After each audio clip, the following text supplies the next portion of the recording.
Welcome to another tutorial video. We're going to be discussing one of my favorite concepts, free cash flow here.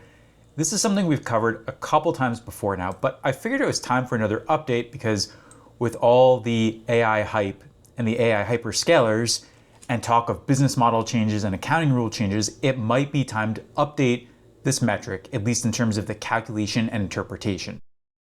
So as you can imagine, I have a very exciting social life with a lot of hobbies and outside interests, which means that I often spend my free time reading about accounting and finance. And a few weeks ago, I came across this interesting article from the Footnotes analyst that recommends some adjustments to traditional free cash flow. So I'm going to pull up the article here. I will link to this below the video as well. And it's a fairly long and in-depth article using Amazon as an example. The bottom line is the following. They recommend starting with the normal definition of free cash flow from operations minus CapEx, and then deducting the full lease expense and stock-based compensation, and then using something called effective CapEx to treat leased assets as another form of CapEx for a company and as an actual cash outflow when they are leased. So we'll look at all those points here. I will walk you through two examples for Amazon, which is based on US GAAP, and SAP, another tech and software company that is based on IFRS. So for both companies, I have created some extracts and highlighted versions of their filings. We will go through these. We'll also look at these in Excel and how to make some of these key calculations for both companies under both accounting systems. And we will directly address whether some of the subtleties that this article brings up about free cash flow are broadly true and why it has become a little bit more complex over time. If you want everything in writing, including those Excel files, the PDFs, and images, you can go to this URL. It's on our financial statement analysis page and free cash flow. I will pin it below the video as always, so you can just click it and go right there. I'm going to start with the short answer. Free cash flow at a basic level should be defined as cash flow from operations minus CapEx. We definitely think that you should deduct the full lease expense from both operating and finance leases in this definition. This means that in some cases you will have to go to the cash flow from financing section, which is traditionally outside the scope of this definition, to find the full lease expense because lease principal repayments are normally shown there. We also fully agree with this idea of deducting the full stock-based compensation expense so that cash flow from operations is lower. Now, there are some other ways you can do this, but this is the easiest way to deal with this issue. And then in the call me maybe category, I would put this idea of effective CapEx, and specifically this practice of treating newly leased assets as an actual cash outflow. I think it could potentially work, but I wouldn't necessarily recommend doing this in most cases for reasons that we'll get into here. You should also keep in mind the purpose of your analysis and that free cash flow is not usually a comparison metric. It's more useful when you're doing a quick screen for companies, when you're building M&A or LBO models, when you're doing credit analyses, and sometimes you will use variations of free cash flow in valuation. So unlevered free cash flow, for example, is quite common there. But in general, you're not really using it to compare other companies in most cases. So the proper adjustments are contextual and they depend a little bit on what you're trying to do. If you look at Amazon versus SAP, it's a pretty good illustration of some of the common adjustments in free cash flow, and it's also a good illustration of how two companies in pretty much the same industry can be in quite different categories, where Amazon is more of a growth company and SAP, I would argue, is more of a value company now. So pulling up their numbers, with Amazon, when you calculate free cash flow based on their definition or our definition or Footnotes analyst definition, it's clear that in all three cases, it has declined significantly over time, and it's all because the company is spending a huge amount more on CapEx. With SAP, no matter which definition you use, free cash flow has actually increased over the past 2 years, and they are spending a fair amount on CapEx, but not even close to the amount that Amazon is spending on CapEx. And yet, despite that, they're also growing their top line, their net income, their bottom line, and their cash flow from operations at the same time. So here's what we'll cover in this lesson. First, we'll go back through the basic definition of what free cash flow means and how to interpret it. I'll show you how to make some of these calculations for Amazon and SAP as well. Then we'll talk about this issue of the full lease expense and why you should definitely deduct it in any type of free cash flow. We'll go through this concept of lease additions and effective CapEx, and then we'll talk about stock-based compensation. So free cash flow tells you a company's discretionary cash flow, or how much cash it generates after paying for its required business activities, reinvestments in its business, and then interest on debt and other funding sources. It's framed based on the cash flow statement because most items in cash flow from operations are required, but most of the cash flow from investing and financing sections are optional except for CapEx. And if you look at Amazon's cash flow statement, I think you can see that pretty clearly because obviously most of the items here in cash flow from operations, things like buying inventory, collecting receivables from customers, paying suppliers, all that is required to run their business. But when you go down to investing and financing activities, they don't really need to make acquisitions. They don't need to buy or sell securities. And with debt, there may be some required repayments here over time, but for the most part, a lot of this is really just optional, and it's them repaying debt when they can and issuing debt when they have the opportunity to do so. So much of what is in these sections is optional, and that's why you tend to focus on CapEx and cash flow from operations in the traditional definition. Now, there are some guidelines around this, and we have a whole separate video on cash flow from operations, but in short, you need to make sure that it deducts cash taxes, reflects the change in working capital, reflects the cash net interest expense, reverses the proper non-cash items, and also has nothing relating to CapEx, debt, or equity. And so for both these companies, I go through that checklist and show how it applies or doesn't apply. And in the case of Amazon, it pretty much applies perfectly, so we don't need to change anything directly there. So with that said, let's go in and show you how to calculate free cash flow according to our definition of it. So we would start with cash flow from operations. So let's go up and get this.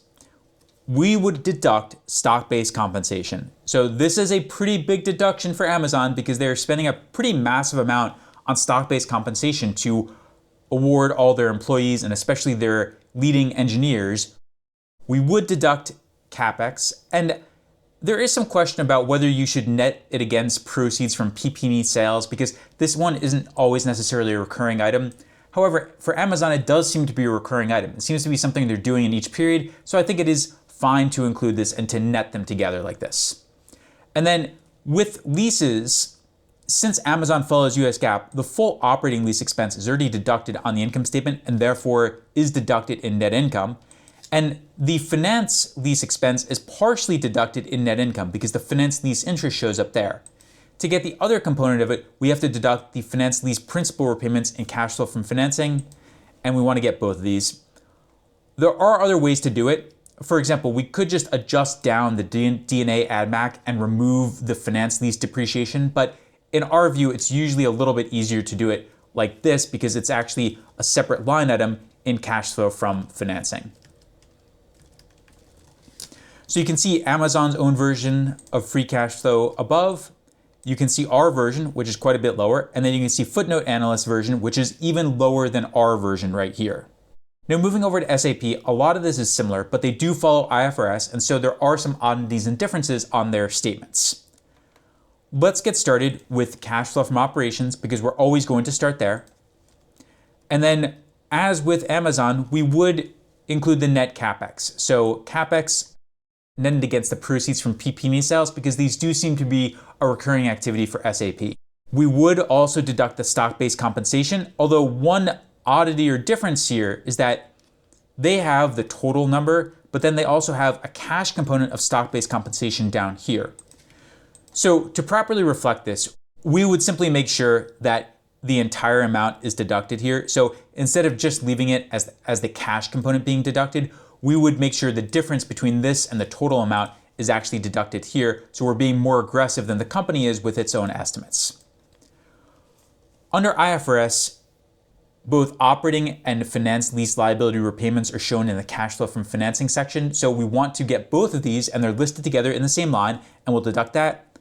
And then one oddity that many IFRS-based companies do is that in the cash flow from operations section, they will reverse their interest income and interest expense and then they'll reclassify it. So they'll put interest income in investing activities and then they'll put the interest expense in financing activities. There are different ways we could deal with this, but we think the easiest thing is to simply reverse this item right here so that now effectively we show the interest income and we deduct the interest expense directly in our version of free cash flow. So let's add this up, copy this across, and as with Amazon, our version is definitely lower than theirs, although the difference here is not quite as large because some of our adjustments cancel out and make up for other adjustments. So based on this, what can we say? Well, with Amazon, free cash flow is clearly declining, and it doesn't really matter which version you use because they're spending so much CapEx on AI data centers and related infrastructure.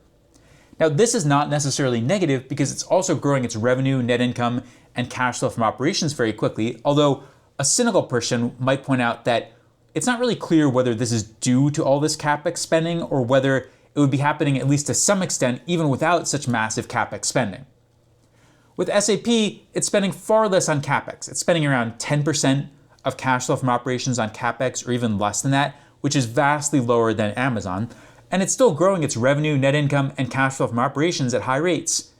So this question really comes down to long-term versus short-term impacts of spending and just how effective the CapEx from each company will be. If you buy Amazon's story that this is fully necessary to realize the potential of AI and to get a high return on investment, then maybe it makes sense to have some negative free cash flow now if it means it'll be higher in the future.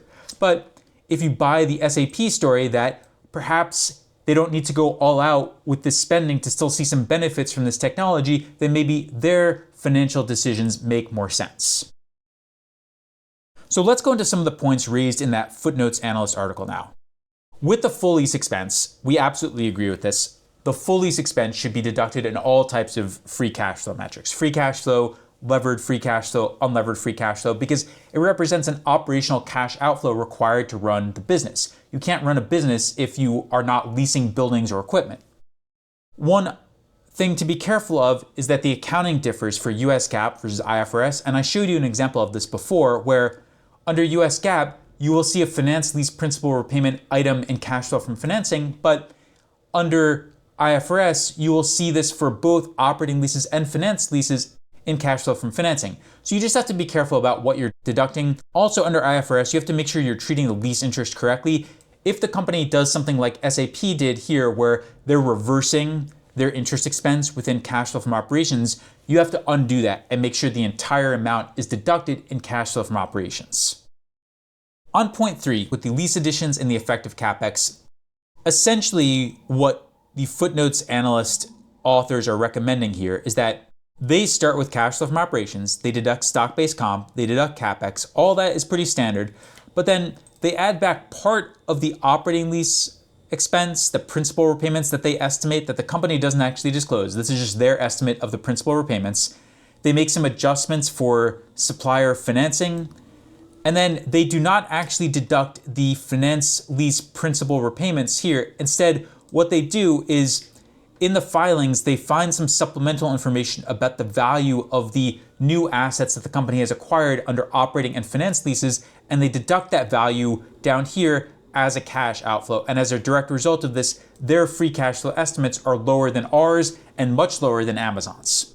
Overall, I don't recommend this for a few key reasons. First of all, I think it creates some consistency issues because it seems like they are adding back some of the operating and finance lease expenses, but not the whole thing. Specifically, they are adding back the principal repayment portion or excluding it, but they're still leaving in the interest portion to be deducted. Also, the new assets that are being leased are not an actual cash outflow or a dilutive item or even a long-term commitment in a lot of cases, because typically leases can be canceled early if the company pays some type of termination fee. So we don't really think they're quite the same as owning an actual asset directly. And then the third problem is that if this is being done to normalize between companies that own assets versus ones that lease assets, you could just use a metric like EBITDA if you're trying to compare different companies in a set of public comps, for example. So you don't need to go through all this effort of trying to estimate these items and digging through the filings to find all these lines that the company may or may not disclose. We just think it makes it confusing, and people already find lease accounting very confusing, so we don't really recommend this approach. And then finally, this last point about stock-based compensation. We've been saying for a long time that you should not add this back as a non-cash expense. If you own a house worth $1 million and you pay someone $10,000 a year to maintain it, and then you decide to say that instead of paying them in cash, you'll just give them 1% of the home's value each year, that 1% isn't free. Because if they work on your house for 5 years, they're gonna own 5% by the end, and you will own only 95%. So when you go to sell it, you're not gonna get $1 million, you're gonna get $950,000 for the house. So this is in essence why stock-based compensation costs companies something and shouldn't be considered a true non-cash expense in the same way that depreciation is, for example. There are other ways to deal with this. For example, you could actually keep it as a non-cash add back, but then just increase the company's share count over time and say that stock-based comp directly increases the diluted share count in each period in which it's issued, but it's harder to get that right and requires some more adjustments, so we don't necessarily recommend it. With SAP, they have a sort of interesting scenario here where they have the total expense listed as an add back, but then part of it is actually settled in cash or there's some type of cash component. That's interesting to note, but we would rather just deduct the whole amount and not really worry about separating it into cash versus non-cash portions. So that's why we acknowledge their setup here, but we are still going to deduct the full amount because the full amount is really what dilutes the equity investors in this company. That's about it. Let's do a quick recap and summary now. Free cash flow tells you a company's discretionary cash flow. In other words, how much it has left in cash after it has run its business, reinvested in its business, and also paid for interest on its debt and other funding sources.